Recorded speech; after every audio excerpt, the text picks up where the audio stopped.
Et bonjour, on se retrouve pour étudier le son œil et le son ouïe. Alors d'abord, on va commencer par une activité de tri pour savoir si on entend le œil et le ouïe à la fin du mot ou au milieu du mot.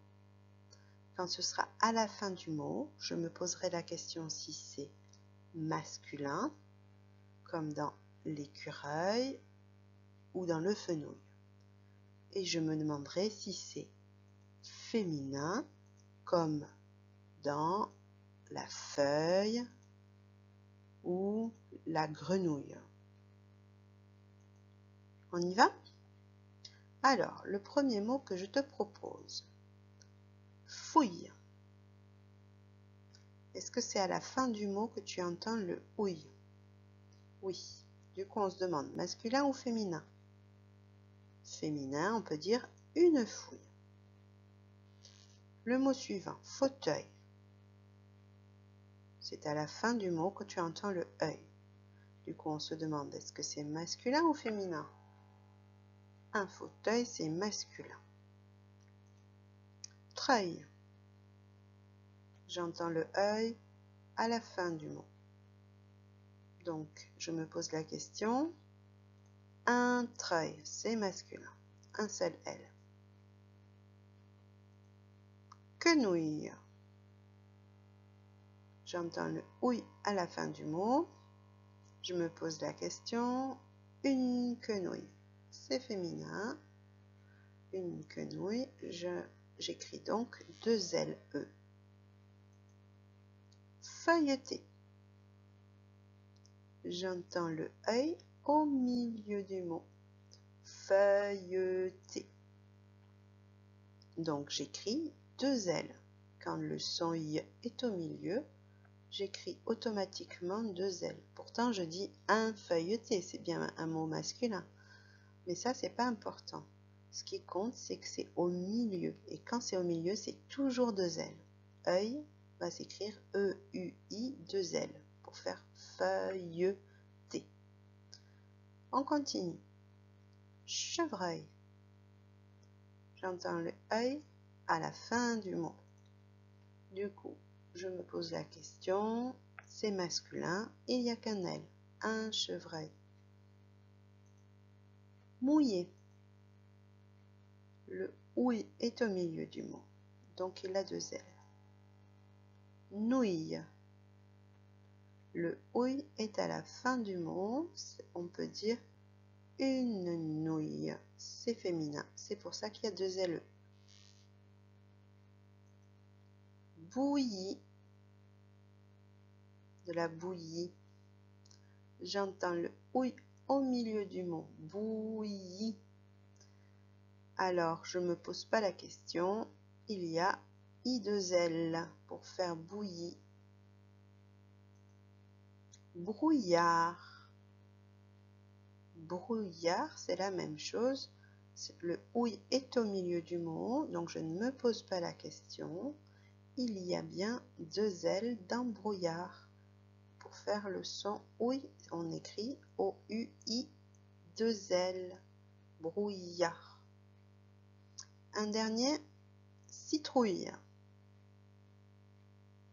J'entends le ouïe à la fin du mot. Je me pose donc la question. Un citrouille ou une citrouille? Une citrouille, donc il me faudra deux L pour pouvoir mettre le E du féminin à la fin. En fait, pourquoi on met deux L? Tout simplement parce qu'on a besoin de mettre le E du féminin. Une fouille, une quenouille, une nouille, une citrouille, on a besoin de ce E à la fin, après le ouille, donc on met deux L.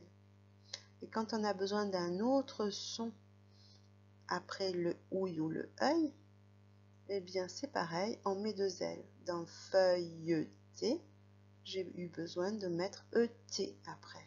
Mouillé, il fallait bien que je mette le E. Bouilli, après le ouïe, j'entends le I. Brouillard, après le ouïe, j'entends le ar. Donc, dès que j'entends quelque chose après le son Y, je vais mettre I2L. Et même si je ne l'entends pas bien, mais je sais, comme au féminin, qu'il y a un E, je vais mettre I2L. Voilà. Maintenant, je pense que tu as bien compris et tu es prêt pour la dictée. Comme d'habitude, tu présentes ton cahier en mettant les numéros 1, 2, 3, 4, 5 contre la marge. On écrira 6, 7, 8, 9 après, jusqu'à 10. C'est parti. Numéro 1, la feuille. La feuille. Numéro 2, un écureuil. Un écureuil. Attention, le mot c'est pas un écureuil, hein, c'est écureuil. Un écureuil. Numéro 3, des chatouilles. Des chatouilles.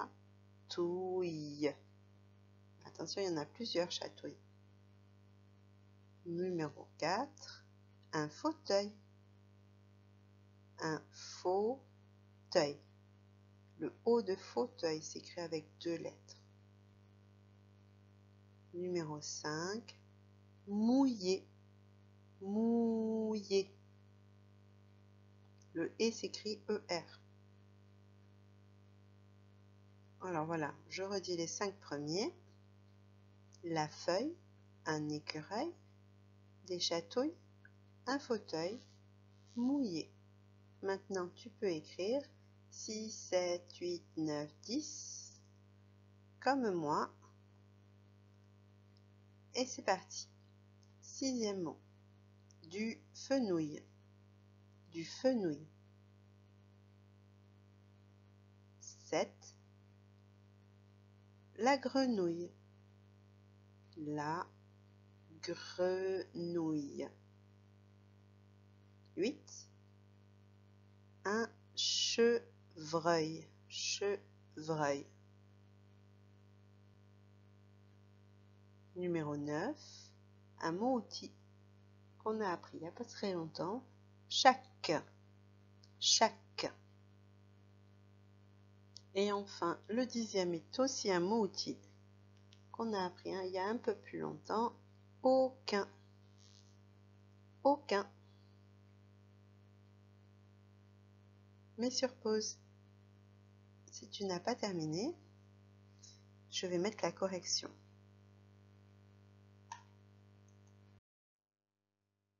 La feuille, un écureuil, des chatouilles, un fauteuil, mouillé, du fenouil, la grenouille, un chevreuil, chaque et aucun.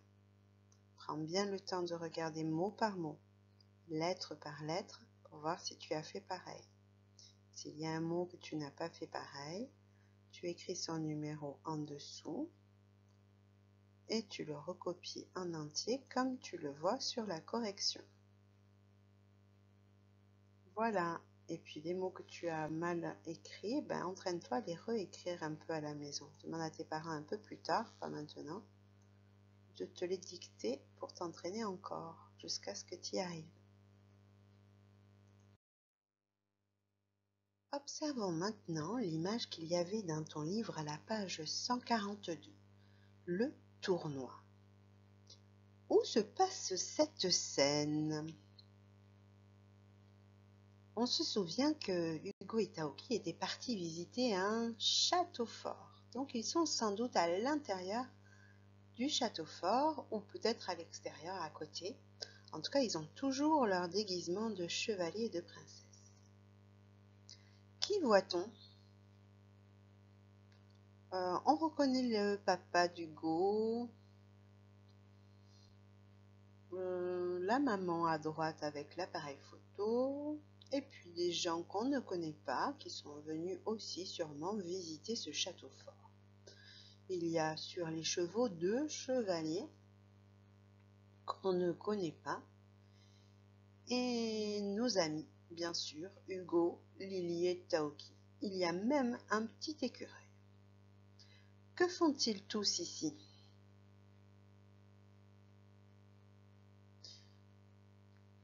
Alors, le titre nous aide, hein, le tournoi. Ils sont venus assister à un spectacle de tournoi de chevaliers.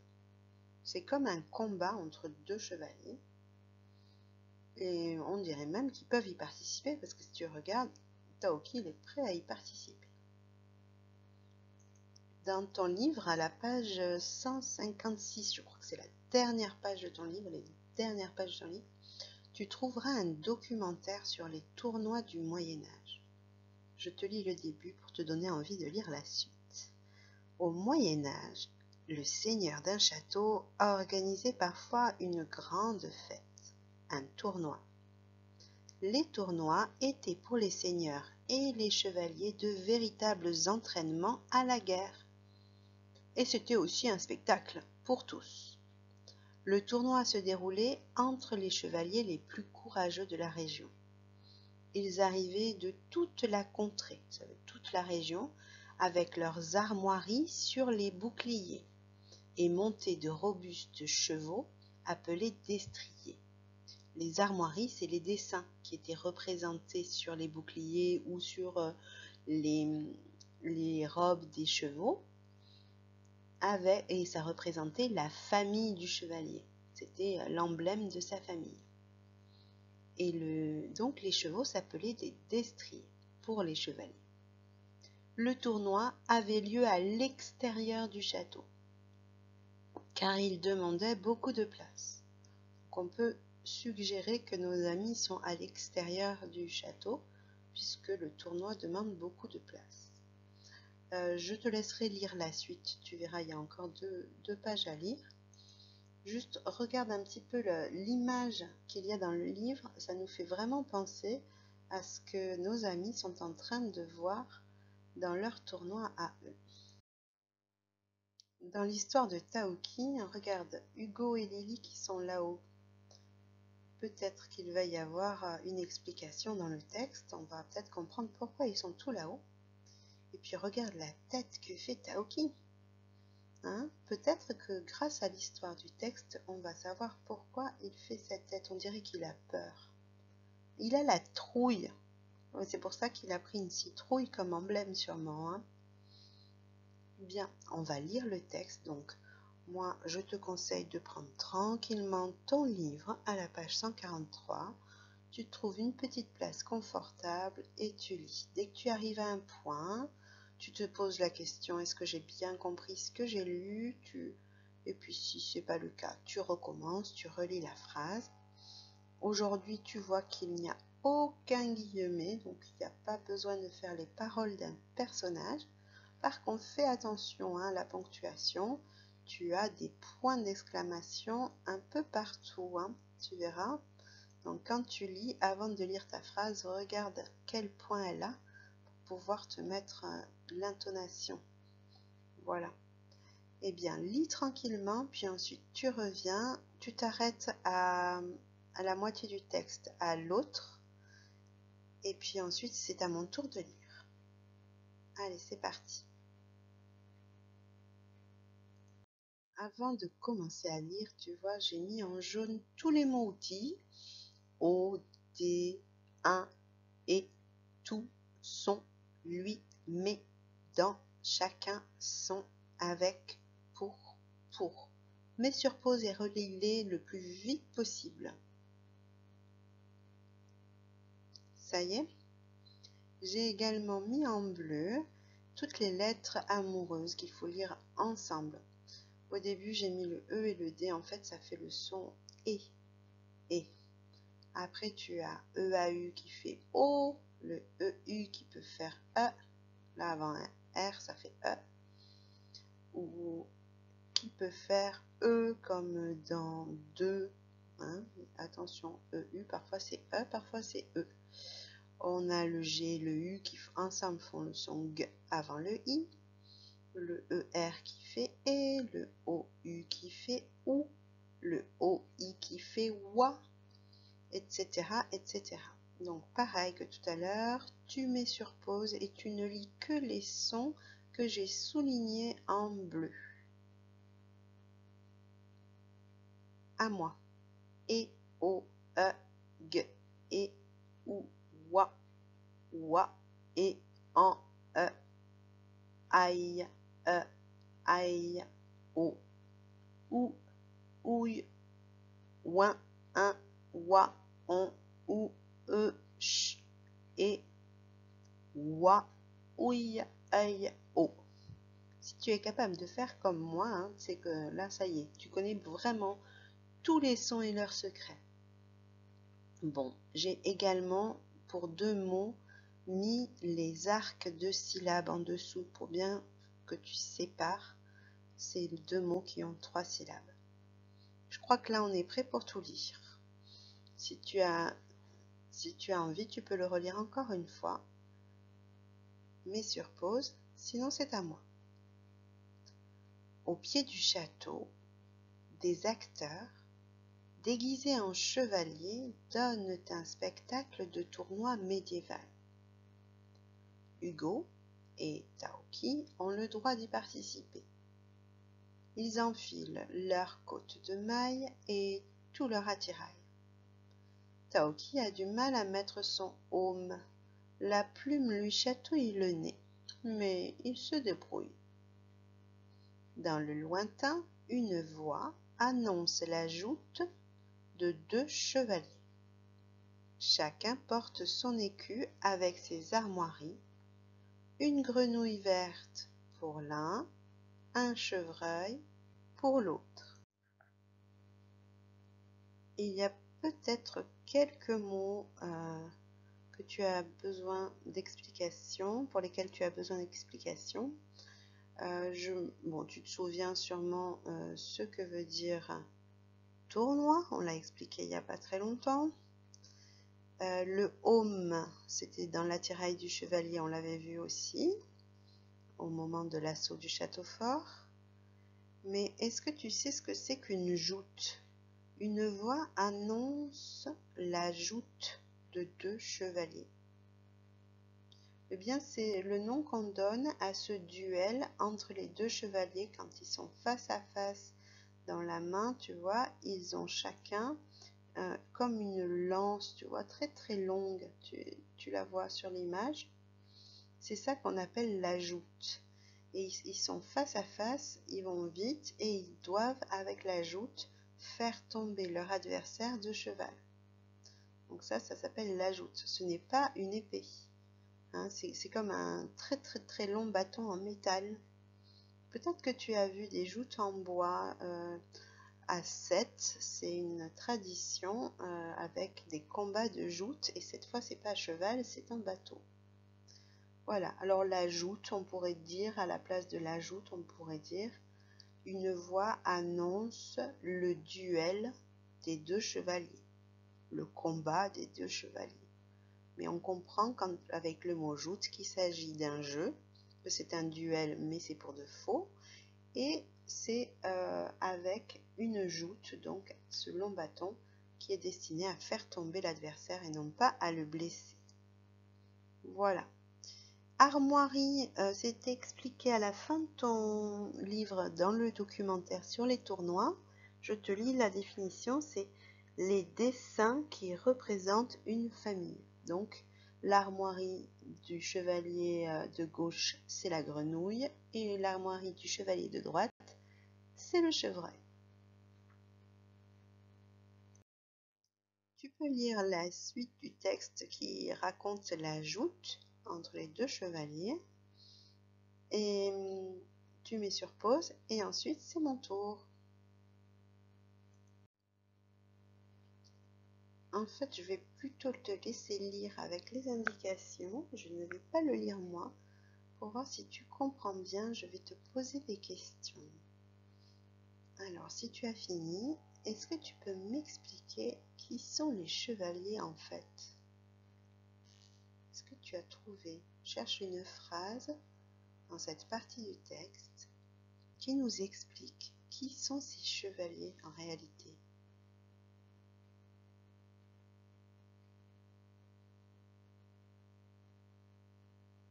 Alors, c'est ce sont des acteurs. On le trouve dans la phrase. Alors attends, là je vais gommer tout. On trouve dans cette phrase l'un des acteurs tombe au sol.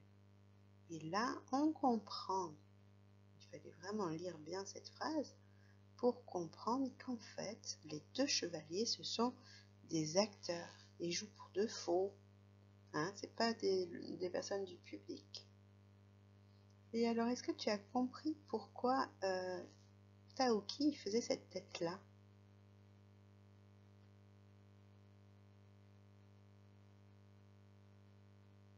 Ben oui, parce qu'en fait, après, c'est à leur tour. Il y a une phrase qui nous dit « c'est au tour de Hugo et Taoki ». Ça veut dire qu'après les deux acteurs, Hugo et Taoki, ils vont devoir aussi s'affronter dans une joute. Et apparemment, Taoki est pas trop sûr de lui. Est-ce que tu sais ce que va gagner le vainqueur? Celui qui gagnera la joute, qu'est-ce qu'il va gagner? Eh bien, c'est la dernière phrase qui nous le dit. Le prix pour le vainqueur, ça veut dire ce qu'il va gagner, sa récompense, est un bisou de la princesse Lily. Donc, le Taoki ou Hugo gagneront un bisou de Lily. Voilà. Eh bien, j'espère que cette histoire t'a plu. Maintenant, tu es prêt à répondre aux questions. Je comprends l'histoire de Taoki. Exercice 9, page 50. Barre ce qui n'est pas dans le texte de l'histoire. Alors, est-ce qu'on avait un bouclier avec une citrouille, des chevaux, une épée, un aume, une lance, un écureuil, un bouclier avec une grenouille et des lys. Attention, la question c'est bien la consigne barre ce qui n'est pas dans le texte. Hein, ne te fie pas à l'image que tu as vue, fie-toi aux lignes, au texte que tu as lu. Je te laisse un peu réfléchir, mets sur pause, tu fais ton exercice et ensuite on compare la correction. Alors on compare. Est-ce que tu as fait pareil? J'ai barré la citrouille, on n'en parle pas du tout dans le texte. Ça, c'est l'illustrateur qui a eu l'idée de faire une citrouille pour ce Taoki qui a la trouille. Mais c'est pas une idée de celui qui a écrit l'histoire. J'ai laissé les chevaux, puisqu'à un moment, il y a une phrase qui dit « Les chevaux démarrent à toute allure ». J'ai enlevé l'épée, je n'ai pas trouvé d'épée dans le texte. Ensuite, j'ai laissé le aume, puisqu'il y avait une phrase où on nous disait que Taoki avait mis son aume, qui le chatouillait avec sa plume qui chatouillait son nez.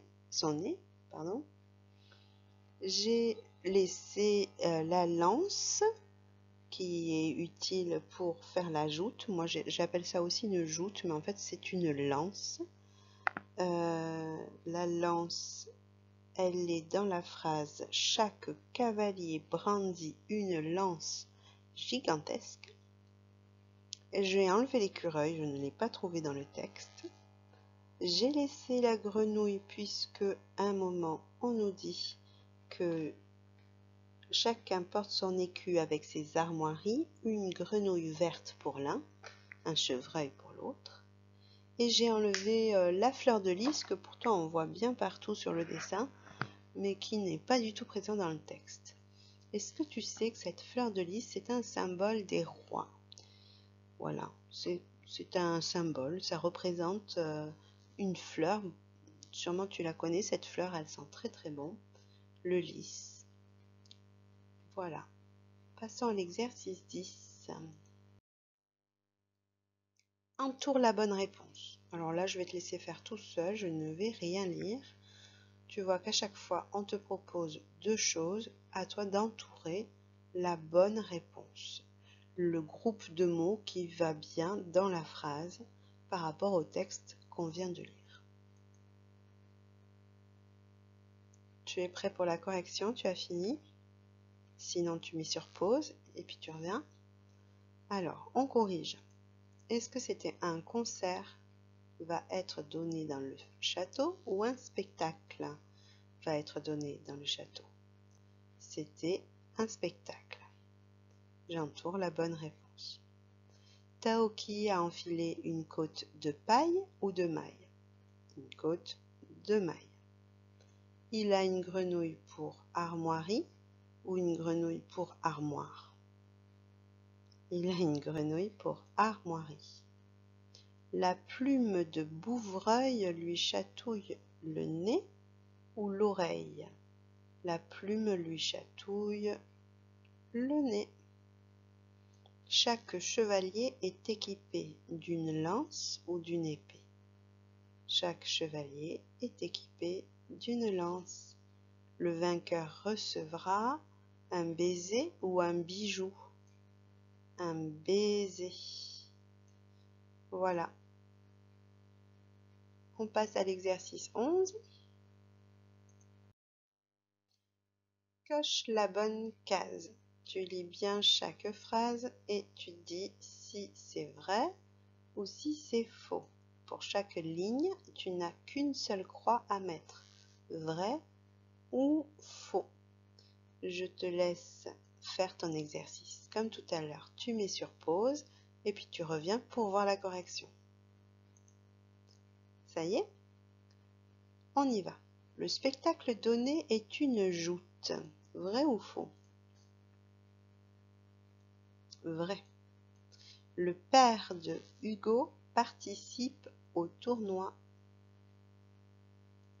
Non, il est spectateur, il n'est pas un participant dans le tournoi. Il regarde, lui. Sur l'écu d'un des chevaliers, il y a un crapaud. Non, c'est faux, c'est une grenouille. L'écu, c'est l'autre nom qu'on donne au bouclier.